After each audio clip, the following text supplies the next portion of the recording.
இந்த மகிழ்ச்சியான காலை நேரத்துக்காய் சோத்திரிக்கிறேன். நாம் கர்த்தருடைய வார்த்தைக்கு நேராக நாம் கடந்து போகலாம். இந்த மாதத்தில் நம்ம எடுத்திருக்கிறதான வாக்குத்தத்தம் நீதிமொழிகளின் புஸ்தகம் 23ஆம் அதிகாரம் அதனுடைய 18ஆம் வசனம். Proverbs chapter 23 verse 18. நீதிமொழிகள் 23ஆம் அதிகாரம் 18ஆம் வசனம் வாசிக்க கேட்கலாம். நிச்சயமாகவே முடிவு உண்டு, உன் நம்பிக்கை வீண் போகாது. பிரைஸ் தி லார்ட், ஹல்லேலூயா. எல்லாரும் சேர்ந்து சொல்லலாமா? நிச்சயமாகவே முடிவு உண்டு, உன் நம்பிக்கை வீண் போகாது. ஆமென், ஹல்லேலூயா. நீதிமொழிகளை சாலமோன் ஞானி எழுதினதெல்லாம் நமக்கு தெரியும். இந்த வசனமானது எல்லாருக்கும் மனப்பாடமாக தெரிந்ததான ஒரு சிம்பிள் வேர்டு இல்லையா? சோதனை எல்லாருக்கும் அது மனப்பாடமாக தெரிந்ததான ஒரு வசனம். சின்ன சண்டே ஸ்கூல் பிள்ளைகளுக்கெல்லாம் கூட தெரியும் நான் நம்புகிறேன்.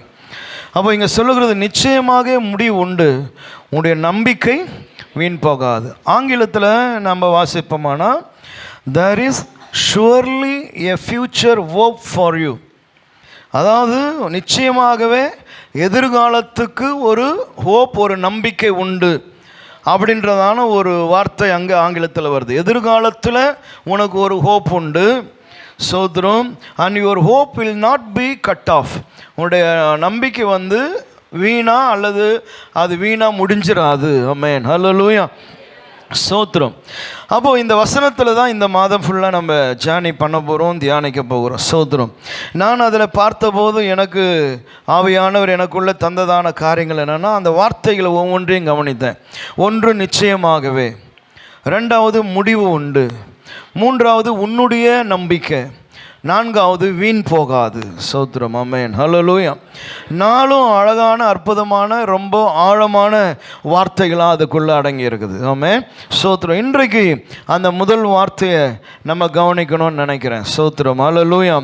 அது என்னன்னு சொன்னால் நிச்சயமாகவே. எல்லாரும் சொல்லுங்கள், டெஃபினெட்லி. சோத்திரம். ஆமென், நிச்சயமாகவே முடிவு உண்டு.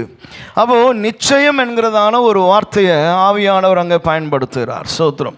இந்த காலையில் நம்முடைய வாழ்க்கையை நம்ம எடுத்துக்கொள்வோமானா நிச்சயமற்ற ஒரு வாழ்க்கையாக இருக்குது. ஆமென். நம்முடைய வாழ்க்கைகள் நிச்சயத்துக்குரியதாக இல்லை. இது ஒரு டெஃபினட் லைஃப் இல்லை. சோத்திரம். நிச்சயமற்ற ஒரு வாழ்க்கையை தான் நாம் ஒவ்வொரு நாளும் வாழ்ந்து கொண்டே இருக்கிறோம். நாளைக்கு என்ன என்று நமக்கு தெரியாது, அடுத்த மாதம் என்னன்னு தெரியாது, அதனுடைய நிச்சயம் நமக்கு என்னன்னு தெரியாது. சோத்திரம். ஆமென், ஹல்லேலூயா. ஒரு நிச்சயம் இல்லாததான வாழ்க்கை. சோத்திரம். என்னுடைய வருமானம் நிச்சயம் உள்ளதா அப்படின்னா என் வருமானம் நிச்சயமற்றதாக இருக்கிறது. என் தொழில் நிச்சயம் உள்ளதான்னு சொன்னால் என் தொழில் நிச்சயமற்றதாக இருக்கிறது. சோத்திரம். ஆமென், ஹல்லேலூயா. அப்போது நம்முடைய லைஃப்பை சார்ந்த பல விஷயங்கள் நிச்சயம் அற்றதாகவே இருக்கிறது. ஆமென், சோத்திரம். ஆனால் அங்கே ஆண்டவர் சொல்கிறாரு நிச்சயம் என்கிற பதத்தை பயன்படுத்துகிறார். ஆமென், ஹல்லேலூயா, சோத்திரம். அப்போ இன்றைக்கி காலையில் நம்ம கவனிக்கணும், என் வாழ்க்கை, நம்முடைய வாழ்க்கையில் பல விஷயங்கள் நிச்சயமற்றதாக இருக்கிறது. சோத்திரம். ஆமென். நான் வியாதியே இல்லாமலே வாழ்ந்துடுவேனா? நிச்சயம் இல்லை. எப்போ எனக்கு வியாதி வரும்? நிச்சயம் இல்லை. பிரைஸ் தி லார்ட், ஹல்லேலூயா. நான் எத்தனை வருஷம் உயிர் வாழ்வேன்? நிச்சயம் இல்லை. பல விஷயங்கள் நம்முடைய வாழ்க்கையில் எதுவாக தான் இருக்குது, நிச்சயம் இல்லாமல் தான் இருக்குது. சரி, நம்ம லைஃப் தான் இப்படி இருக்குதா? வேதத்தில் பரிசுத்தவான்கள், தேவனால் அழைக்கப்பட்டவர்கள், நமக்கு இங்கே வைக்கப்பட்டிருக்கிறதான இந்த ஹிஸ்ட்ரிக்குள்ளே இருக்கிறதான சரித்திர புருஷருடைய வாழ்க்கைகள் எப்படி இருக்குதுன்னு பார்த்தா அந்த சரித்திர புருஷருடைய வாழ்க்கை கூட எப்படி தான் இருந்திருக்குது? நிச்சயம் இல்லாத ஒரு வாழ்க்கையாக தான் இருந்திருக்குது. சோத்திரம். ஆமென், ஹல்லேலூயா. முதலாவது நான் சொல்ல விரும்புகிறது ஆபிரகாமுடைய லைஃப். தேவனால் தெரிந்து கொள்ளப்பட்டதான தேவனுடைய மனுஷன். ஆபிரகாம் மீது கர்த்தருடைய கண்கள் பட்டது. ஆபிரகாமை கர்த்தர் நோக்கினார். ஆபிரகாமை என்று சொல்லி கூப்பிட்டார். பிரைஸ் தி லார்ட், ஹல்லேலூயா, சோதரோ. Very long journey between God and Abraham. சோதரோ, அதை நம்ம ஹிஸ்ட்ரியில் பார்க்க முடியுது. ஆனால் ஆபிரகாமை நம்ம சந்தித்து, ஆபிரகாமே உங்கள் வாழ்க்கை நிச்சயமான வாழ்க்கை அப்படின்னு சொன்னால் அவர் சொல்கிறார், இல்லை, நிச்சயமற்றதான வாழ்க்கை என்னுடைய வாழ்க்கை.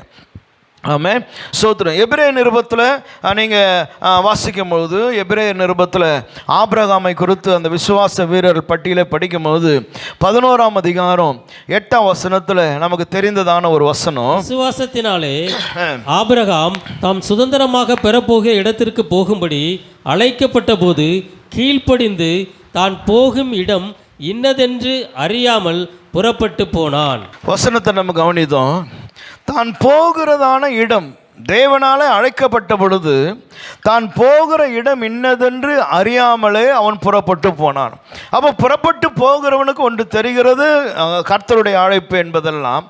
ஆனால் எங்கே போகிறோம், எந்த தேசம் அப்படின்லாம் கேட்டால் அவர் சொல்கிறாரு, அது எனக்கு டெஃபினட்டாக தெரியல, நான் போகிற தேசம் எது எனக்குன்னு தெரியாது. ஸ்தோத்திரம். அப்போ ஆபிரகாமுடைய ஜேர்னி கூட ஆரம்பித்த பொழுது எங்கே போகிறோம், என்ன நடக்க போகிறது, என்ன செய்ய போகிறார் கர்த்தர் என்பதெல்லாம் ஒரு நிச்சயமாக அப்படியே அறிந்து வைத்து கொண்டு நிச்சயமாய் நடந்து போனதான வாழ்க்கைகள் அல்ல. அவனுடைய வாழ்க்கையில் கூட அறியாமல் தெரியாமல் தான் அந்த பிரயாணத்தில் அவன் பயணித்து கொண்டு இருந்தான் என்று எபிரேய நிருபக்காரன் எழுதுகிறான். ஸ்தோத்திரம். ஆமென். ஹல்லேலூயா. ஆபிரகாமுடைய ஜேர்னியை பார்த்தீங்கன்னா சுமார் 1600 மைல்லிருந்து 2500 மைல் வரைக்கும் காலினாலே நடந்து திரிந்ததான பயணம். ஆமென். ஸ்தோத்திரம். இதுக்கு இடைப்பட்டது நம்ம ஒரு 2000 வச்சிங்கன்னா கூட 2000 மைல்கள். ஸ்தோத்திரம். ஆமென். அவர் நடந்து, அவர் மேப்பில் பார்த்தீங்கன்னா தெரியும் ஆபிரகாமுடைய ஜேர்னி. இந்த ஜனங்களெல்லாம் கூட்டி கொண்டு இப்படியே தான் போய்கொண்டே இருக்கிறாங்க. ஒரு இடத்துல கூடாரம் போடுவது, அப்புறமா அந்த இடத்துலேருந்து வேறொரு இடத்துக்கு போவது, அங்கே கூடாரம் போடுவது, அங்கே எதிர்ப்புகள், அங்கே யுத்தங்கள், பஞ்சத்தை நிமித்தம் வேறு இடத்துக்கு போவது. இந்த ஆபிரகாமுடைய ஜேர்னி முழுக்குவதும் பாருங்கள். ஸ்தோத்திரம். ஆமென். ஹல்லேலூயா.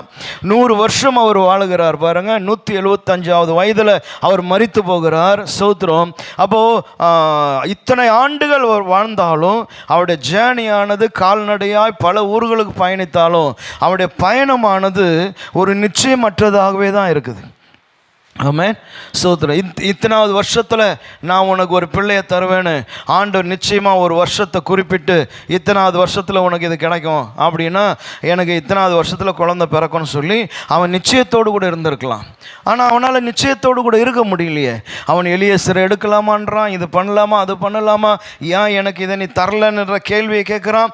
ஸோ அப்போ அவனுடைய லைஃப்லையும் எதுவும் ஒரு ஒரு ஒரு காரியம் இந்த வருஷத்தில் இப்படி இத்தனாம் தேதியில் இது நடக்கும் அப்படின்ற ஒரு நிச்சயம் அவனுக்கு இல்லவே இல்லை. ஆனாலும் அவர்கள் எல்லாம் தேவனோடு கூட தான் நடந்து கொண்டிருந்தாங்க. தேவன் பேசினார், தேவன் அழைத்தார், தேவன் வாக்குத்தத்தங்களை தந்தார். ஆனாலும் இவருடைய மனுஷிக லைஃப்பில் பார்த்தீங்கன்னு சொன்னால் தேவனோடு கூட ஓடுகிற ஓட்டத்தில் 100% எல்லாமே ஆண்டவர் நிச்சயமாக எனக்கு குறிப்பிட்டு சொல்லிட்டாரு அப்படின்னா அப்படி இல்லவே இல்லை. ஆமென். சோதரம்.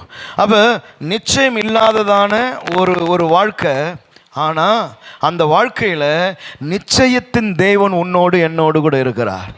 ஆமென். ஹல்லேலூயா. இன்றைக்கு நான் சொல்ல விரும்புகிறதான விஷயம் அதுதான்.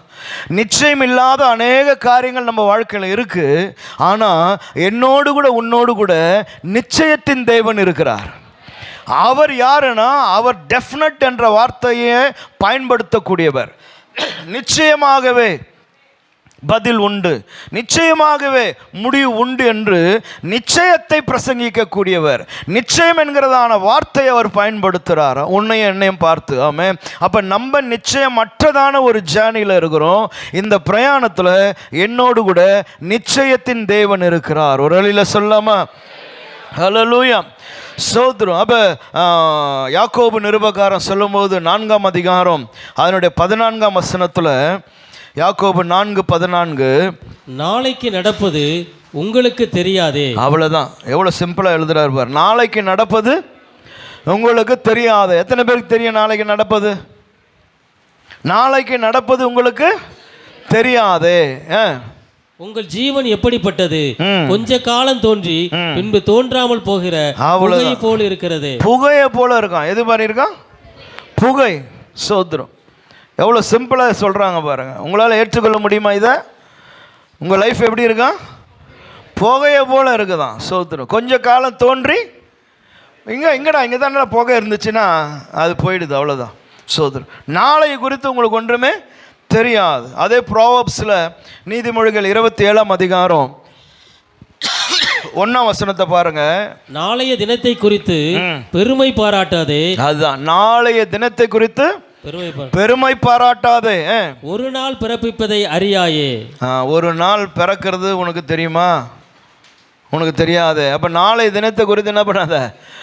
அப்போ இதுதான் நம்முடைய லைஃபாக இருக்குது. அப்போ ஒரு டெஃபினட்டுன்னு சொல்கிறதுக்கு நமக்கு ஒன்றும் இல்லை. ஆனால் அப்படின்னா நிச்சயம் இல்லாமல் பல காரியங்களில் நான் பயணித்து கொண்டிருந்தாலும் நிச்சயமாய் காரியங்களை நடப்பிக்கிறவர், ஆமென், நிச்சயமாய் முடிவுகளை உண்டாக்குகிறவர், நிச்சயத்தின் தேவன், அசைக்க முடியாதவர் என்னோடு கூட உன்னோடு கூட இந்த பிரயாணத்தில் இருக்கிறார். ஆமென், ஹல்லேலூயா. அதை நீங்கள் இருதயத்துக்குள்ளே ஸ்ட்ராங்காக உள்வாங்கி கொள்ளணும். ஆமென். உனக்கு சில காரியங்களை குறித்து நிச்சயம் இல்லை தான், ஆனால் நிச்சயமாய் பேசுகிற, சொல்லுகிற, செய்கிற தேவன் ஒருவர் நம்மோடு கூட இருக்கிறார். ஆமென், ஹல்லேலூயா. அப்போ தேவன் பாருங்க, அவர் நமக்கு அஷூரன்ஸை தரக்கூடிய தேவனாக இருக்கிறார். ஆமென். நம்பிக்கை ஊட்டக்கூடிய தேவனாக இருக்கிறார். ஆமென், ஹல்லேலூயா. அப்போது இந்த உலக வாழ்க்கையில் நம்ம கண்ணை மூடுற வரைக்கும் நிறைய விஷயங்கள் நமக்கு நிச்சயம் இல்லாமல் இருந்தாலும் நான் கண்ணை மூடுற நிமிஷம் வரைக்கும் நிச்சயமுள்ள தேவன் என்னோடு கூட பயணித்து கொண்டே வருகிறார். அது அவர் உனக்கும் எனக்கு தந்ததான வாக்கு தத்துவம். ஆமென். உன் தேசத்தை விட்டுட்டு, உன் தகப்பனை விட்டுட்டு நான் காண்பிக்கிறதான தேசத்துக்கு வா அப்படின்னு சொன்னவன வசனம் சொல்லுது. அவன் எல்லாத்தையும் அழைத்து கொண்டு என்ன பண்ணானா? புறப்பட்டான்னு சொன்னா. எப்படி நீ புறப்படுற? ஆமென். எந்த தைரியத்தில் புறப்படுற? எங்கே நீ போகிற? சோத்திரம். ஆமென், ஹல்லேலூயா. ஆனால் இவ்வளோ கேள்விகள் இருந்தாலும் அவன் புறப்பட்டு போனான். நிச்சயத்தின் தேவன் ஆபிரகாமோடு கூட இருந்தார். சோத்திரம். ஆமென், ஹல்லேலூயா. அதனால் கடந்த வெள்ளிக்கிழமை கூட ஜெபத்தில் சொல்லி கொண்டிருந்தேன். தம்பிமார்களுக்கெல்லாம், பிரதர்ஸ்க்கெல்லாம் ஜெபம் பண்ணும்போது சொல்லி கொண்டிருந்தேன் பாருங்கள்.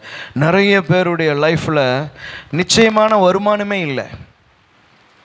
ஆமென், சோதரம். அதாவது நிச்சயமான கவர்மெண்ட் ஜாப் இருக்குது.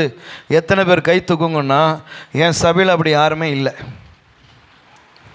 ஆமென், சோதரம். நிச்சயமான அரசாங்க உத்தியோகம் எனக்கு இருக்கு ஐயா, நான் 58 வயசு வரைக்கும் அது எனக்கு நிச்சயம், அன்றைக்கி தான் என்னை ரிட்டையர்மெண்ட் பண்ணுவான் அப்படின்னு கை தூக்குன்னு சொன்னால் இந்த ஆலயத்துக்குள்ளே ஒருத்தர் கூட இல்லை. ஒருத்தர் இருந்தார், அவர் ஒரு ரிட்டையர்ட் ஆகிட்டார். சோதரம். ஆமென். இங்கே ஒருத்தர் கூட கவர்மெண்ட் ஜாபில் இல்லை. நிச்சயமான உத்தியோகத்தில் யாருமே இல்லை. நிச்சயமான வருமானத்தில் யாரும் இல்லை. சோதரம். உங்களுக்கெல்லாம் கடந்த வெள்ளிக்கிழமை நான் உங்கள் பேர்களெல்லாம் சொல்லி ஜெபம் பண்ணேன். ஆண்டவர், இவங்களுக்கெல்லாம் நிச்சயமான வருமானங்கள் இல்லை, நிரந்தரம் இல்லை. ஆமென். இந்த மாதம் வந்த இதே வருமானம் தான் எனக்கு அடுத்த மாதம் வரும்னு யாராலையும் சொல்ல முடியாது. அப்படிப்பட்டதான உத்தியோகங்களை தான் நீங்கள் எல்லாம் பார்த்துட்டு இருக்கிறீங்க. அப்படின்னு சொன்னால் உங்களுக்கு எந்த விதமான நிச்சயமும் இல்லவே இல்லை. சோத்திரம். இன்றைக்கி நாள் முடியும் போது உன் கைக்குள்ள காசு இருக்குமா? நிச்சயம் இல்லை. இந்த மாதம் எவ்வளோ சம்பாதிக்க போகிறேன்? நிச்சயம் இல்லை. இந்த மாதம் வேலை இருக்குமா? நிச்சயம் இல்லை. இந்த கம்பெனியில் நான் தொடருவேனா? நிச்சயம் இல்லை. சோத்திரம். ஆமென், ஹல்லேலூயா. அப்படிப்பட்டதான வேலையை தான் பார்த்துட்டு இருக்கிறீங்க நீங்கள் எல்லாருமே. ஆனால் நிச்சயத்தின் தேவன் ஒருவர் உன்னோடு கூட இருக்கிறார். ஆமென், ஹல்லேலூயா, ஹல்லேலூயா. அதனால் நான் உங்ககிட்ட கேட்குறேன், ஃபீஸ் கட்டியாச்சா அப்படின்னா கட்டியாச்சுன்றீங்க. ஆமென், ஹல்லேலூயா. எப்படி நடந்ததுன்னா நிச்சயத்தின் தேவன் உன்னோடு கூட இருக்கிறார். ஆமென், ஹல்லேலூயா, ஹல்லேலூயா. உங்கள் பிள்ளைகளை தைரியமாக கொண்டு போய் ஸ்கூலில் சேர்க்குறீங்க, அட்மிஷன் போடுறீங்க.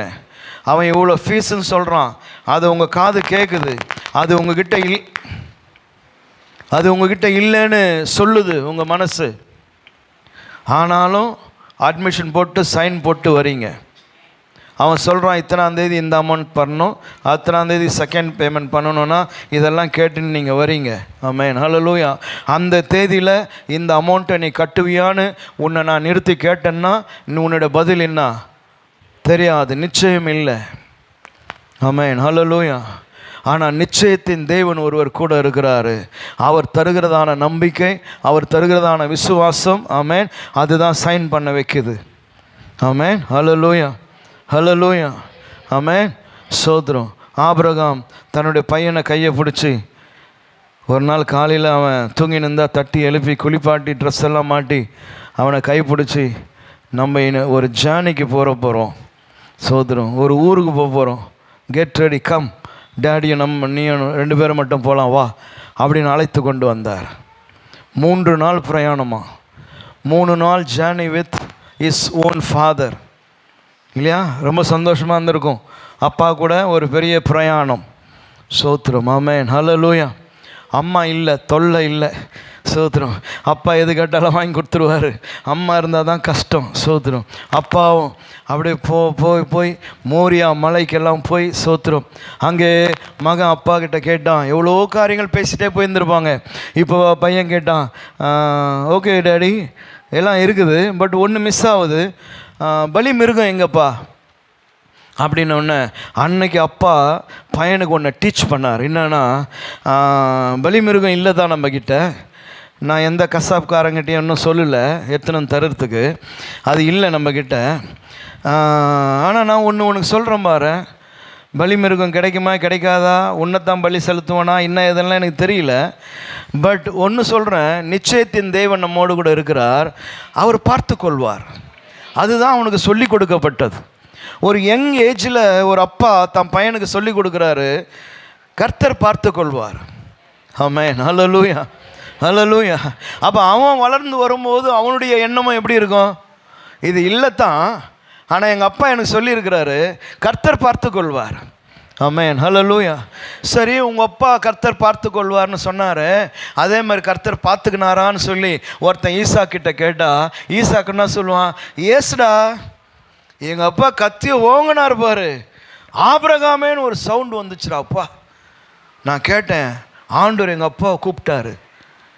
ஆமென். அப்படியே உடம்பெல்லாம் சிலுத்து போச்சு எனக்கு. உன் ஈசாக்கு மேலே கையை போடாத, அந்த பதரில் பாருன்னு சொன்னான். அப்போ தான் அப்பா கட்டெல்லாம் கழட்டி விட்டார். சோதரம், ஆமென். அப்பா சொன்னது நடந்துதானா? எஸ், நடந்ததே. புதரில் ஒரு ஆட்டுக்குட்டி மாட்டின்னு இருந்தது, அதை தான் எடுத்து நாங்கள் என்ன பண்ணோம், பலி செலுத்திட்டு வந்தோம். எங்கள் அப்பா சொன்ன மாதிரியே தேவன் பார்த்து கொண்டார். அப்போது ஈசாக்கு வளர வளர வளர வளர அவன் தனித்து நிற்கையிலெல்லாம் அவனுக்கு இருந்ததான மிகப்பெரியதான சப்போர்ட் என்னென்னா, கர்த்தர் பார்த்து கொள்வார்னு எங்கள் அப்பா சொன்னார். எங்கள் அப்பா சொன்ன மாதிரியே கர்த்தர் பார்த்து கொண்டார். என் லைஃப்லையும் அவர் இருக்கிறார், பார்த்து கொள்வார். ஆமென், ஹல்லேலூயா. எனவே இந்த காலையில் இந்த ஜூலை மாதத்தில் கர்த்தருடைய வார்த்தை உன்னை தைரியப்படுத்துறது. ஆமென், ஹல்லேலூயா. நிரந்தரமற்றது தான் எல்லாமே. சோத்திரம், ஆமென். நான் வாங்குகிற உத்தியோகம், சம்பளம் எல்லாமே நிரந்தரமானது. எவ்வளோ நாள் இந்த கம்பெனியில் இருப்பேன்னு தெரியாது, எவ்வளோ நாள் இந்த வேலையை செய்வேன்னு தெரியாது, எதுவுமே நிரந்தரம் இல்லை. எவ்வளோ நாள் இந்த ஊரில் இருப்பேன்னு தெரியாது, எவ்வளோ நாள் இந்த சர்ச்சில் இருப்பேன்னு தெரியாது, எதுவுமே தெரியாது, எதுவும் நிரந்தரம் இல்லை. ஆமென். ஆனால் ஒன்று நிச்சயம், நிரந்தரம் உள்ளதான தேவன் என்னோடு கூட இருக்கிறார். ஆமென். அவரை சார்ந்திருக்கிறேன், அவரை நம்பி இருக்கிறேன். அதனால தான் நான் எஸ்ன்னு சொல்கிறேன், நான் கட்டிடுறேன்னு சொல்கிறேன், நான் செஞ்சிடறேன்னு சொல்கிறேன். ஆமென், ஹல்லேலூயா. அந்த ஃபார்மை ஃபில் பண்ணுறதுக்கு எங்கேருந்து எனக்கு தைரியம் வருதுன்னு சொன்னால், தேவனிடத்துலேருந்து எனக்கு தைரியம் வருது. பிரைஸ் தி லார்ட், ஹல்லேலூயா, ஹல்லேலூயா. எனவே நீ வருத்தப்படாத, ஐயோ நமக்கு ஒரு நிரந்தரமான உத்தியோகம் இல்லை, ஒரு நிரந்தரமான ஜாப் இல்லை, ஒரு நிரந்தரமான வருமானம் இல்லை, இன்றைக்கி ஒன்று சம்பாதிக்கிறோம், நாளைக்கு ஒன்று சம்பாதிக்கிறோம், என்னடா இது லைஃப்னா, கர்த்தர் அந்த லைஃப்பை தான் உனக்கு தந்து அதிலே உன்னை ஆசீர்வதிக்க வேண்டும் என்று அவர் விரும்புகிறார். ஆமென், ஹல்லேலூயா. அப்போ நீ சார்ந்திருக்க வேண்டியது உன்னுடைய வருமானத்தை அல்ல, நீ சார்ந்திருக்க வேண்டியது உன்னுடைய நிரந்தரத்தை அல்ல. ஆமென், ஹல்லேலூயா. நீ சார்ந்திருக்க வேண்டியது நிரந்தரமான தேவன். வாழ்க்கையும் பணமும் வருமானங்கள் எல்லாமே நிரந்தரம் இல்லாமல் தான் இருக்குது. ஆனால் கர்த்தர் ஒருவர் மட்டும்தான் நிரந்தரம் உள்ளவராக இருக்கிறார். அவரை நம்பி தான் நம்முடைய வாழ்க்கை ஓடிக்கொண்டே இருக்கு. ஆமென், ஹல்லேலூயா. வெள்ளிக்கிழமை நான் விஜய் பேரெல்லாம் சொல்லி நான் ஜெபம் பண்ணேன். ஆமென். ஒரு நிரந்தரமான ஜாப் இல்லை, அவர் செய்கிறது ஒரு தொழிலா அப்படின்னு சொல்லி கூட பலரும் நினைக்கலாம். அவர் முழு நேரம் வாத்திய கருவி வாசிக்கிறதான தொழில் செய்கிறார். எப்போதெல்லாம் அவருக்கு ப்ரோக்ராம்ஸ் இருக்குதோ அந்த ப்ரோக்ராமுக்கு போகணும், வாசிக்கணும், அதில் ஒரு அமௌண்ட்டு கொடுப்பாங்க, அதை எடுத்துகிட்டு வந்து தான் வாழணும். ஆமென், ஹல்லேலூயா. ஆனால் இன்றைக்கி பரத் வளர்ந்து நிற்கிறான். இன்றைக்கி அவன் காலேஜ் முடிக்க போகிறான், அடுத்தவனை காலேஜில் சேர்த்துருக்குறாங்க, ஃபீஸ் கட்டப்படுது. ஆமென், ஹல்லேலூயா. வாழ்க்கை கட்டப்படுது, குடும்பம் வாழ்ந்து கொண்டு இருக்கிறது. எதிலனா நிரந்தரம் இல்லாததான வருமானத்தை வைத்து. ஆமென். இதெல்லாம் கண்களுக்கு ஆச்சரியமானது. ஸ்தோத்திரம். ஆமென், ஹல்லேலூயா, ஹல்லேலூயா. எனவே எப்படி நடக்குதுன்னா, நிரந்தரத்தின் தேவன் ஒருவர் இருக்கிறார், அவர் கூட இருக்கிறார், அவர் ஒரு பலனை தருகிறார், ஒரு உற்சாகத்தை தருகிறார். ஆமென். எஸ், மோரியா மலையில் நான் ஒரு காட்சியை கண்டனே, எனக்கு தேவன் ஒரு அற்புதத்தை செய்தார், அந்த தேவன் இதுலேயும் எனக்கு செய்வார். அதுதான் நம்பிக்கையாக வாழ்க்கை ஓடிக்கொண்டு. இல்லைன்னு சொன்னால் என்னைக்கும் நாண்டு கொண்டு செத்து போயிடுவோம். இன்றைக்கு வரைக்கும் நம்ம உயிர் வாழுகிறோம் சொன்னால் என்னை நம்பியும் உன்னை நம்பியும் உனக்கு இருக்கிற சொத்து பத்தை நம்பி இல்லை. ஆமென், ஸ்தோத்திரம். உயிர் வாழ்வது யாராலனா என் தேவனால் மாத்திரம். ஆமென். ரெண்டாவது ஒரு நபரை உங்கள் முன்னாடி வைக்கிறோம் பாருங்க, மோசஸ். எல்லாருக்கும் தெரியும், அதனால் அப்படியே கவனிங்க. மோசே, கர்த்தர் அழைக்கிறாரு, எரிகிற முச்சடியில் ஒரு அற்புதம் நடக்குது. மோசேயை பார்த்து ஆண்டவர் மோசே மோசேன்னு கூப்பிட்றார். அவன் கிட்டே போய் அந்த எரிகிற அற்புதத்தை பார்க்குறான். ஆனால் செடி எரியலை, செடி கருகலை. கர்த்தர் சொல்கிறார், உன்னை தான் நான் ஈஜிப்டுக்கு அனுப்ப போகிறேன், நீ தான் என் ஜனத்தை விடுதலை ஆக்க போகிறேன். ஐயோ, நான் மந்த நாவு, எனக்கு பேச வராதே. அதெல்லாம் பரவாயில்ல, வாயை உண்டாக்கினது யார்? நான் தானே அப்படின்னு கர்த்தர் கேட்குறாரு. அவங்க என்னை நம்ப மாட்டாங்களே, நான் என்ன சொல்கிறது? உங்கள் பேர் என்னன்னா என்ன சொல்லுது? ஆண்டவர் சொல்றார், நான் இருக்கிறவராகவே இருக்கிறேன், அனுப்பினார்னு போய் சொல்லு. ஆமென். இப்போ 6 லட்சம் புருஷர்கள் மட்டும், மனைவி பிள்ளைகள் எல்லாம் சேர்த்தா 25 லட்சம் இருக்கும்னு சொல்லி சரித்திர ஆசிரியர் சொல்கிறாங்க. இவ்வளோ பெரிய கூட்டத்தை அடைத்து கொண்டு மோசே எகிப்தை விட்டு வெளியே வரான். எல்லா ஜனமும் எல்லாத்தையும் தூக்கிட்டு வருதுன்னா எந்த தைரியத்தில் நீ புறப்படுற? ஆமென். இவ்வளோ பேருக்கு தண்ணி எங்கேருந்து கொடுக்க போகிற? நமக்காச்சும் டாக்டர் ஜெகன் தண்ணி கொடுக்குறாரு. சோத்திரம். ஆமென். வெள்ளிக்கிழமை ஜெபம் முடிச்சோன்னு போய் கேஸாக வாங்கிட்டு வந்துடுறார். அவரே தூக்கின்னு வந்து ஆஃபீஸில் வச்சுட்டு போகிறாரு. நம்ம பாட்டுன்னு எடுத்து என்ன பண்ணுறோம்? குடிக்கிறோம். சோத்திரம். ஆமென். 25 லட்சத்துக்கும் மேற்பட்ட ஜனத்துக்கு மோசே எங்கேருந்து நீ தண்ணி தர போகிற? 25 லட்சத்துக்கு மேற்பட்ட ஜனத்துக்கு மோசே சாப்பாடு எங்கேருந்து கொடுக்க போகிற? எந்த மார்க்கெட்டுக்கு போக போகிற? எங்கே வாங்க போகிற? 25 லட்சத்துக்கு மேற்பட்ட ஜனத்துக்கு துணிமணி எங்கே வாங்கி தர போகிற? மெடிக்கல் யார்? டாக்டர்ஸ் எத்தனை பேர் உன் கூட இருக்கிறான்? எவ்வளோ மெடிசன் இருக்குது? எவ்வளோ நீ ஸ்டோர் பண்ணி வச்சிருக்கிற? என்ன? அதெல்லாம் அவங்க தாட்டுக்குள்ளே வரவே இல்லை. இந்த கேள்விகளையும் அவனுக்கு வரவே இல்லை. எல்லாரும் எகிப்தை விட்டு கிளம்பி போயிட்டே இருக்கிறான். ஆமென். ஹல்லேலூயா. பிரசங்கத்தை நல்லா கவனிக்கணும். சோத்திரம். சோறு உகுரெலாம் தான் இயேசு நாமத்தில் போப்பிசாசன்னு சொல்லிடணும். ஆமென். ஹல்லேலூயா. நம்ம கிளம்பும் போது 2 நாள் பிரயாணம்னா கூட 10 லிட்டர் வாட்டர் கேன் வாங்கி வச்சுக்கிறோம். ப்ரெட்டு, பிஸ்கெட்டு, பொறை, என்ன சோத்திரம், ஃப்ரைட் ரைஸு, ஃப்ரைடு இல்லாத ரைஸு, சோத்திரம், தயிர் சோறு, புளி சோறு, முட்டை தொக்கு எல்லாத்தையும் கட்டிக்கின்னு மூட்டை முச்சு தூக்கின்னு தான் என்ன பண்ணுறோம்? போகிறோம். ஒருத்தங்க கூட புளி சாதம் கூட எடுத்துக்கல. ஆமென். பசின்னு ஒன்று இருக்குது தெரியுமாடா? அது வந்தால் என்னடா சாப்பிடுவ? எவனுக்குமே அந்த தாட்டெல்லாம் வரல. அவன் பாட்டுன்னு கிளம்பி போயிட்டே இருக்கிறான். ஆமென். நான் யோசித்து பார்த்தேன், ஆஸ் எ லீடர் எதை நம்பி நீ கூட்டுன்னு போகிற? எதை சார்ந்து போகிற? இவ்வளோ பேருக்கு நீ எப்படி தர முடியும்? என்ன செய்ய முடியும் நீ? ஆமென். ஹல்லேலூயா. யோசித்து பார்க்கணும். வசனத்தை வாசித்துட்டு நம்ம வந்துடுறோம். ஆனால் யோசித்து பாருங்க, நான் லீடராக இருக்கிறேன், இப்போ சர்ச்சில் ஒரு டூர் போடுறோன்னா எவ்வளோ காரியம் பேச வேண்டியதாக இருக்குது. ஆமென். இத்தனை மணிக்கு கிளம்புங்க பிரதர், 9 மணிக்கு இந்த ஹோட்டலுக்கு போயிடுங்க, அங்கே எல்லாருக்கும் என்ன வாங்கி கொடுத்துருங்க, டிஃபன் வாங்கி கொடுத்துருங்க, அதுக்கு ஒரு ஆளுக்கு இவ்வளோ இந்த காசு, அடுத்தது மதியானம் அங்கே ஸ்டாப் பண்ணுங்க, அந்த ஹோட்டலில் லஞ்சு வாங்கி கொடுத்துருங்க. ஆமேன். இதில் ஒருத்தன் இன்னும் நீ வெஜிடேரியன் ஹோட்டலில் நிறுத்திட்ட, நான் வெஜ்ஜே சாப்பிட மாட்டேனே அப்படின்னு ஒருத்தன் சோத்துரும், நான் என்வி தான் சாப்பிடுவேன்னு சொல்லுவான். அவனுக்கு என்வி வாங்கி தரணும், இவனுக்கு வெஜிடேரியன் வாங்கி தரணும், சிலது வாந்தி எடுக்கும் நடுவில், அதுக்கு எலுமிச்சம்பழம் வாங்கி தரணும். சோத்துரும். ஆமேன். மிராண்டா இருக்குதான்னு கேட்கும், சிலது 7 தான் நான் குடிப்பேனோ, இல்லை பெப்சி தாங்கன்னா பெப்சி நான் குடிக்க மாட்டேன், அது கெடுதல்னு சொல்லி இதில் படிச்சிருக்கிறேன், அதனால் எனக்கு கோகோ கோலா இருந்தால் வாங்கிடுவான்னு சொல்லவுன்னு. ஆமேன். சோத்திரம். அல்லேலூயா. அப்போ என்னை ஜன்னல் ஓரமாக உட்காருன்னு சொன்னேன், நீ தான் ஜன்னலை பிடிச்சி இந்த பக்கம் விட்ட, அதனால தான் எனக்கு இப்போ வாந்தி வருது. சோத்திரம். எவ்வளோ போராட்டம் ஐயா ஒரு நாள் ஜேர்னிக்கு. ஆனால் எகிப்துலேருந்து கானான் வரைக்கும் பயணிக்கிறான். எத்தனை பேரை கூப்பிட்டுன்னு? 25 லட்சம் ஜனங்களை கூப்பிட்டுன்னு போகிறான். எங்கடா சோறு போட போகிற, எங்கே தண்ணி கொடுக்க போகிற, எங்கே இளைப்பாற வைப்ப, எங்கே தூங்குவ? எவனுக்குமே எந்த கேள்வியும் வரல பாருங்க. அதில் ஒரே நம்பிக்கை என்னென்னா, நிலையானவர் அவர்களோடு கூட பயணித்து கொண்டே இருந்தார். Praise the Lord. Hallelujah, hallelujah. Amen. நீர் எங்களோடு கூட என்ன பண்ணணும், வரணும். அதுதான் எங்களுக்கு வேணும். நீர் எங்களோடு கூட வரணும். நீர் வந்தால் போதும் நாங்கள் தண்ணி குடிப்போம், நீர் வந்தால் போதும் நாங்கள் பிரியாணி சாப்பிடுவோம், நீர் வந்தால் போதும் நாங்கள் நிம்மதியாக தூங்குவோம், நீர் வந்தால் போதும் எங்கள் ட்ரெஸ் எல்லாம் நல்லா நீட்டாக இருக்கும். ஆமென். ஹல்லேலூயா, ஹல்லேலூயா. அவ்வளோதான். அவன் சொன்னதெல்லாம் நிரந்தரமானவர் நீர் எங்களோடு கூட இருந்தால் போதும். எங்களுடைய லைஃப் நிரந்தரம் இல்லாத லைஃபு. எங்கே தண்ணி குடிப்போம், எங்கே சாப்பிடுவோம், என்ன சாப்பிடுவோம் எங்களுக்கு தெரியாது. ஆனால் நிரந்தரமானவர் என்னோடு கூட நீ பயணத்தில் இருந்து கொண்டே இருந்தால் போதும். ஆண்டவரே, நீர் வராமல் மட்டும் நின்றுடாத, அப்போ தான் எங்களுக்கு ரொம்ப கஷ்டமாயிடும். அப்போ இன்னைக்கு வரைக்கும் நீங்கள் உணரணும், கர்த்தர் உன்னோடு கூட வந்து கொண்டே இருக்கிறார்.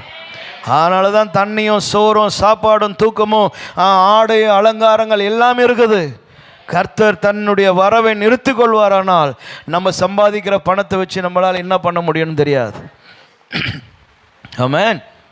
சோத்திரம். அதனால் யோசித்து பார்த்து கர்த்தரை துதிங்க. ஆண்டவரே, நீர் என்னோடு கூட வருகிறதற்காக சோத்திரிக்கிறையா. ஆமென். ஹல்லேலூயா, ஹல்லேலூயா. அப்போ எதை எதை எதை யோசித்து மோசே நடத்தி கொண்டு போகிறார்? எப்படி மோசே எல்லாருக்கும் முன்னாடி போகிறாரு?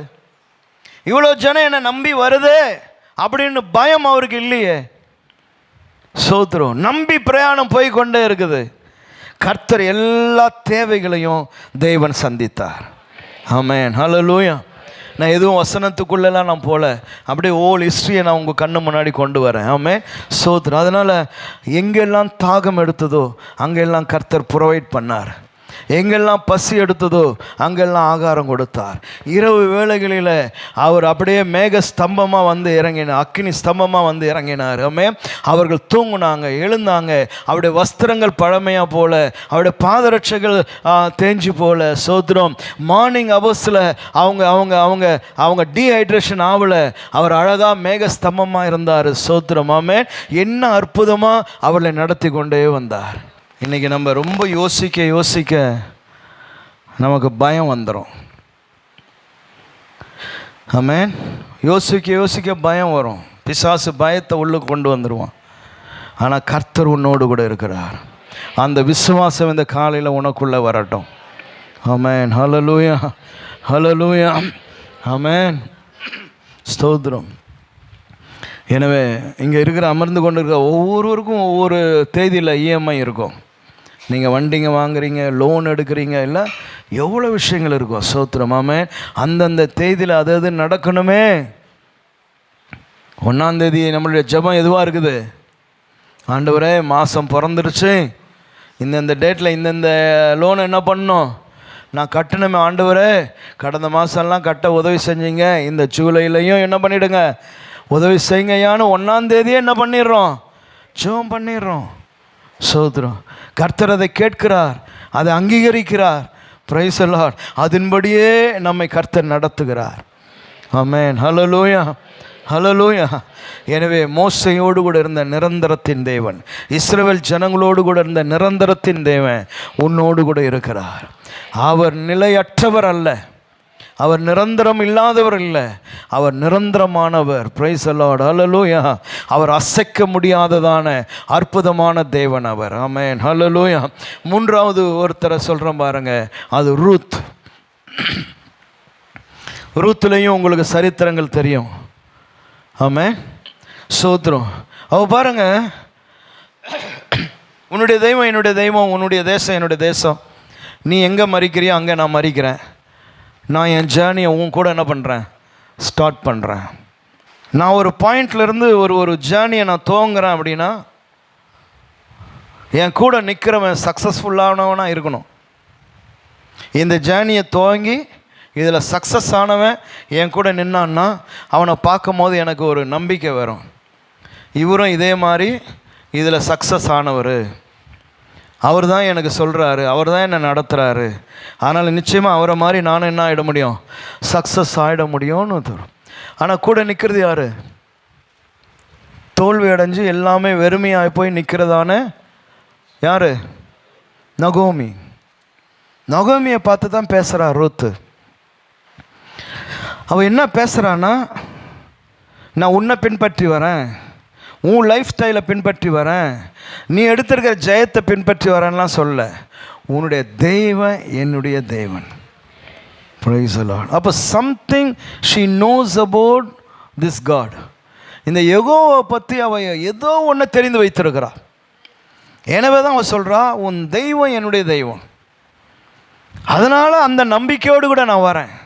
அப்போது ரூத்தே, நீ என்ன நம்பிக்கையோடு போறியா, நிலையான ஒரு லைஃபுக்காக போறியா, அங்கே போனவுடனே உன் லைஃப் நிலையாக இருக்க போதுனா, நோ, ஒரு நிலையில்லாத life. I don't know what I am going to do there, ஆனாலும் நான் போகிறேன். ஸ்தோத்திரம், ஆமென், ஹல்லேலூயா. அவள் ஏர்லி மார்னிங் அவள் கிளம்பும் போதே, நான் போய் எங்கே நமக்கு யார் கண்களில் தயவு கிடைக்கிறதோ அங்கே போய் நான் கதிர்களை நான் பொறுக்கி கொண்டு வருகிறேன்னு தான் சொல்கிறா. ஒரு டெஃபினட் இல்லையே. கர்த்தர் சொல்லிட்டாருங்க, 2வது தெருவில் அப்படியே தாண்டி போனால் அங்கே ஒரு வயல் இருக்குது, அங்கே போவாஸ்னு ஒருத்தருக்கிறாராம், அவர் வயலுக்கு தான் நான் போக போகிறேன். டெஃபினட் இருந்ததா, இல்லையே. தற்செயலாய் காலை வைத்தா உள்ள, அது போவாசுடையதாக இருந்தது. வசனம் அப்படி தான் சொல்லுது. அவர் தற்செயலாக ஒரு இடத்துக்குள்ளே போனாலும் அது போவாசுடையதாக இருந்ததாம்.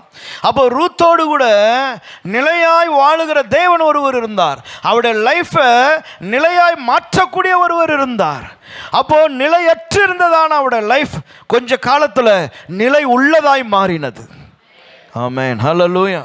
எனக்கு போவாஸுக்கு திருமணம் நடக்குது, போவாஸை திருமணம் பண்ணுறா, அவள் போவாஸுடைய நிலங்கள் காரியங்களுக்கெல்லாம் இவங்க முதலாளியாக மாறுறாங்க. ஒரு நிலையான லைஃப் ஸ்டைலை கர்த்தர் உண்டாக்கி தந்தார். எனவே இந்த நல்ல காலை ஆராதனையிலையும் சோதரம், நான் வசனமாக வாசித்து கொண்டு போகலை, முழு சரித்திரத்தை நான் உங்களுக்கு சொல்கிறேன். எனவே ஜேர்னி ஸ்டார்ட் பண்ணும்போது எந்த விதமான ஆதாரமோ எந்த விதமான பணபலமோ படைபலமோ ஒன்றுமில்லை. ஆமென், ஹல்லேலூயா. ஆனால் கர்த்தருடைய ஆசீர்வாதம் இருந்தது. தேவன் நிலையாய் அவர்களோடு கூட இருந்தார். கண்களிலே தயவு கிடைக்க செய்தார், கிருபை கிடைக்க செய்தார், நன்மைகள் வந்து அடைய கர்த்தர் உதவி செய்தார். பிரைஸ் தி லார்ட், ஹல்லேலூயா. போடு அல்லேலூயா. ஆமென். எனவே இந்த காலையில் உங்கள் எல்லாரோடு கூட ஆவியானவர் பேசட்டும். ஆமென், ஹல்லேலூயா, ஸ்தோத்திரம். ஆமென். உங்களை மாதிரி தான் நானும். ஆமாம், எனக்கும் நிரந்தரமான வருமானங்கள் இல்லை. சோதரம், இந்த மாதம் இவ்வளோ வந்ததுன்னா அடுத்த மாதம் அதே வருமானம் வரும்னு எனக்கு சொல்ல முடியாது. நிச்சயம் எதுவுமே இல்லை. ஆமாம், சோத்திரம், ஹல்லேலூயா. பணத்தையும் பொருளையும் தேடி ஓடி ஊழியங்கள் செய்யலை. ஆனால் எனக்கும் தேவைகள் உண்டு, நிறைய தேவைகளோடு கூட இருக்கிறேன். என் நம்பிக்கை என்னன்னா, நிரந்தரமான தேவன் ஒருவர் என்னோடு கூட இருக்கிறார். ஆமென், ஹல்லேலூயா, ஹல்லேலூயா, ஸ்தோத்திரம். அதனால் உங்களுக்கும் உங்களை நான் தைரியப்படுத்துகிறேன், வசனத்தை கொண்டு நான் உங்களை உற்சாகப்படுத்துகிறேன். நிலையற்று இருப்பீர்களானால் அந்த நிலையற்ற வாழ்வை ரொம்ப பரியாசத்துக்குரியதாய் கிண்டலாக நினச்சிடாதீங்க. ஆமென், ஹல்லேலூயா. நீ தேவன் தருகிற அந்த நிலையற்ற வாழ்க்கையை நீ ரொம்ப கனத்துக்குரியதாக எடுத்துக்கொண்டு தேவனோடு கூட சேர்ந்து நீ பணியாற்றுவாயானால் நிச்சயமாய் கர்த்தர் உன்னை உயர்த்துவார். அதுதான் சீக்ரெட்டே. சோதரம், என்ன பெரிய சம்பளம், என்ன பெரிய வருமானம். ஆமென். இப்போது சார்லஸுக்கு ஒருத்தன் ஃபோன் பண்ணுறான், ஐயா ஃப்ரீயாக இருக்கீங்களா மேஸ்திரி? இருக்கிறேன். என்னப்பா வேலை? இதோ கொஞ்சம் வீரில் விட்டுச்சு, கொஞ்சம் வந்து அதை ஒட்டி கொடுக்கணும். எப்படி இருக்கும் சார்லஸுக்கு? என்னத்தரா வீரில் ஒட்டி கொடுக்கறதுக்கு என்னடா நான் எதனா ஒரு வீட்டை கட்டி கொடு, கடைக்கால் போடு, இத்தனை ஸ்கொயர் ஃபீட்டு, இத்தனை சதுரம்னா அதில் நான் வேலை செஞ்சு எதனா லாபத்தை எடுக்கலாம். இந்த இந்த இந்த ஒன்று போனதை பூசி இதில் என்ன லாபம் வரப்போது? நீ என்ன எனக்கு கூலி கொடுத்துட போகிற? மிஞ்சி போனால் என்ன தர போகிற? 750 ரூபா, 850 ரூபா, 1000 ரூபா தர போகிற. இதுக்கு நான் வந்து அந்த வேலையை பார்க்கணுமா? வேணாம். இன்றைக்கி நம்ம நிறைய பேர் அப்படி தான் நினைக்கிறோம், ரொம்ப அற்பமாக நினச்சிட்றோம். அந்த பணியும் கர்த்தர் உனக்கு நியமித்திருக்கிறார் என்பதை ஞாபகத்தில் வச்சுக்கோ. ஆமென், ஹல்லேலூயா. ஆமாம், ஒவ்வொரு 100 ரூபாவும் கர்த்தர் உனக்கென்று வைத்திருக்கிறார். ஸ்தோத்திரம். ஆமென். அதற்கு ஸ்தோத்திரம் பண்ணி, அதுக்கு ஜெபம் பண்ணி, அந்த வேலையை செஞ்சு, அந்த 800 ரூபானாலும் அதை ஸ்தோத்திரத்தோடு வாங்கி உன் பாக்கெட்டில் வச்சின்னா அந்த 800 ரூபா 8000 ரூபாய் வரைக்கும் கர்த்தர் உனக்கு கிருபை தருவார். ஸ்தோத்திரம். ஆமென். நம்ம சில நேரத்தில் கர்த்தரை ரொம்ப அற்பமாக நினச்சிட்றோம். இது என்ன ஒரு வேலையா, இது ஒரு ஜாபா, இது ஒரு வருமானமா, இந்த சம்பளத்துக்கெல்லாம் நான் போக மாட்டேன், எனக்கு பெரிய சம்பளம் வந்தால் தான் நான் போவேன், இதுக்கெல்லாம் நான் வேலை செய்ய மாட்டேன். கர்த்தர் எதை தராரோ அதை வாங்க முதல்ல பழகு. ஆமென், ஹல்லேலூயா, ஹல்லேலூயா. ஆமாம், கர்த்தர் எதை தரணும்னு நினைக்கிறாரோ உனக்கு அதை முதல்ல வாங்கு, அதுக்கு ஸ்தோத்திரம் சொல்லு. ஆமென். அந்த சின்னதிலிருந்து கர்த்தர் உன்னை உயர்த்தி கொண்டே போவார். ஆமென், ஹல்லேலூயா, ஹல்லேலூயா. ஸ்தோத்திரம். ராஜி எப்போ சொன்ன சாட்சி, அந்த வார்த்தையை மனசில் ஆழமாக அப்படியே பதிஞ்சிட்டே இருக்குது, அதை நான் மறக்கவே மாட்டேன். அடிக்கடி அவன் சொன்னாம, ஒரு மழையில் நான் ஓடி போய் ஒரு ஹோட்டல் வாசலில் போய் ஒதுங்கி நின்னேன். அங்கே இருந்த வாட்ச்மேன் வந்து, இங்கெல்லாம் நிற்கக்கூடாது போ அப்படின்னு என்ன சொல்லிட்டான். மழைக்கு கூட என்னை ஒதுங்க அந்த ஹோட்டலாண்ட விடலை. ஆனால் அந்த ஹோட்டலுக்குள்ளே போய் பணி செய்யக்கூடிய கிருபையை கர்த்தர் எனக்கு தந்தார்னு சாட்சி சொன்னான். ஆமென், ஹல்லேலூயா. இன்றைக்கி கர்த்தர் பிள்ளைகளை உயர்த்துகிறார். ஆனால் ஒரு காலம் இருந்தது பாருங்க. ஸ்தோத்திரம். சிறியதாய் என்னை, அற்பமாய் என்னை நினைக்கக்கூடிய காலங்கள். ஆமாம். எவ்வளோ சம்பாதியம்? 7000 ரூபாய், 12,000, அவ்வளோதானா அப்படின்னு கேட்பாங்க. இவ்வளோதானா சேலரி? அப்படி கேட்கும் போதே நமக்கு எப்படி இருக்கும்? என்னடா இது இவ்வளோ தானான்னு கேட்குறானே. ஸ்தோத்திரம். ஆமாம். உங்களுக்கு எவ்வளோ சம்பளம்? எனக்கு 35,000 ரூபாய். ஸ்தோத்திரம். நமக்கு 9 ரூபாய், 8 ரூபாய், 11 ரூபாய். அதை வெளியே சொல்லவே வெக்கமாக இருக்கும் நமக்கு. ஆனால் அதையும் தேவன் தான் தரார்னுறத ஞாபகத்தில் வச்சுக்க. அந்த 8 ரூபாய் 9 ரூபாய் இல்லாத நிறைய பேர் உலகத்தில் இருக்கிறான். ஆமென், ஹல்லேலூயா, ஹல்லேலூயா. ஒவ்வொரு சிக்னல்லையும் வந்து கார் கதவை தட்டுது ஜனம். ஒவ்வொரு சிக்னல்லையும் வந்து தட்டுறான், ஐயா ஐயா ஐயான்றான். ஸ்தோத்திரம். ஆமென். எந்த கதவையும் தட்ட கர்த்தர் ஒன்று அனுமதிக்கலை. ஆமென், ஹல்லேலூயா. இன்னைக்கு வரைக்கும் கர்த்தர் ஒன்று ஜெயமாய் நடத்தி கொண்டே இருக்கிறார். எந்த வீட்டு கதவையும் தட்ட கர்த்தர் விடலை. எவங்கிட்டையும் போய் கையேந்த கர்த்தர் விடலை. உனக்கு உன்னுடைய ஆகாரத்தை புசிக்க கர்த்தர் உனக்கு தந்திருக்கிற கிருபை.